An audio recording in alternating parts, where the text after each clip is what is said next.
আসসালামু আলাইকুম। আশা করি সবাই ভালো আছেন। আলহামদুলিল্লাহ আমরাও ভালো আছি। তো আজকে আপনাদের সাথে দেখাবো লাউ দিয়ে চিকেন রান্না করব। একটু অন্যরকমভাবে রান্না করবো আজকে। আর এখানে নিয়ে নিয়েছি সব ধরনের মশলার পরিমাপটা আপনারা জানেনই যে যেরকম খান। তো আমি এখানে নিয়ে গোলমরিচের গরম মশলার গুঁড়ো, তেজপাতা, আদা রসুন বাটা, জিরা বাটা, হলুদ মরিচ লবণ নিয়ে নিয়েছি। আর এই তো চিকেন আমি ভেজে উঠিয়ে রেখেছিলাম, সেটা আমি পেঁয়াজ দিয়ে দিলাম। তো আমি আজকে রান্না করবো। যেহেতু আমার চিকেনগুলো ভাজা, আমি আজকে আগে লাউগুলো কষাবো, তারপরে চিকেন দেবো। আর লাউটা একবারে টাটকা ফ্রেশ লাউ, তো সেটাই আজকে রান্না করবো। চলেন সব উপকরণগুলো দিচ্ছি, সুন্দরভাবে মশলাগুলো কষিয়ে নিতে হবে।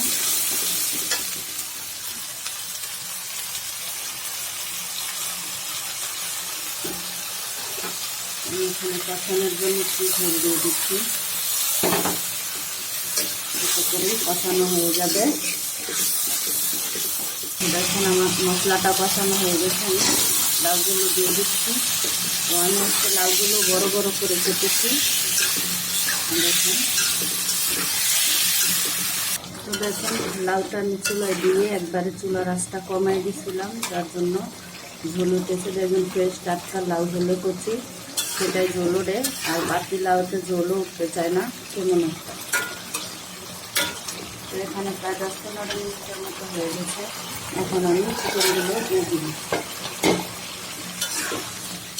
কারণ লাউটা অনেক সুন্দর, খুব তাড়াতাড়ি সেদ্ধ হয়ে যায়।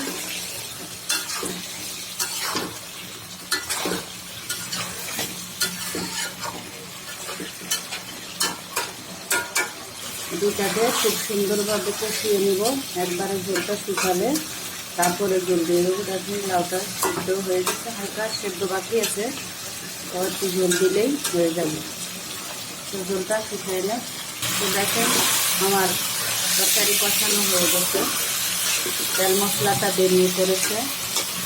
তো এখন আমি ঝোলটা দিয়ে দিই। যেহেতু লাউটা আমার প্রায় সিদ্ধ হয়ে গেছে, আমাকে ঝোল দিলাম। আর হ্যাঁ, আমি একটু ঝোলই রাখবো, কারণ লাউ দিয়ে যে তরকারি রান্না করেন ঝোল রাখলেই ভালো লাগে। তো দেখেন অবশেষে রান্না শেষ হইল। আমার ভিডিওটা ভালো লাগলে আমার চ্যানেলটা সাবস্ক্রাইব করে আমার পাশে থাকবেন। ভিডিওটা শেষ করছি। আল্লাহ হাফেজ।